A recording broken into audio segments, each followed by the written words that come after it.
ফর্টিয়ে কাশীমিত্র ঘাট স্ট্রিটের এই বাড়িতেই থাকতেন বিখ্যাত মৃৎশিল্পী গোপেশ্বর পাল। তিনিই প্রথম দুর্গাপুজোর একচালার প্রতিমার ধারা বদলে আলাদা আলাদা মূর্তি তৈরি শুরু করেন।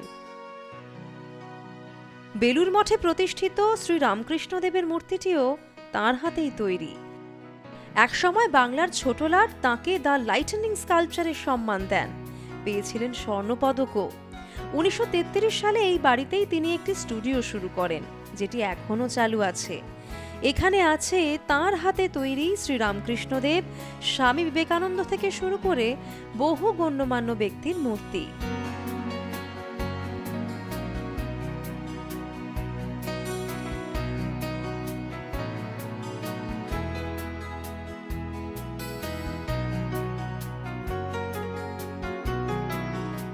Follow for more.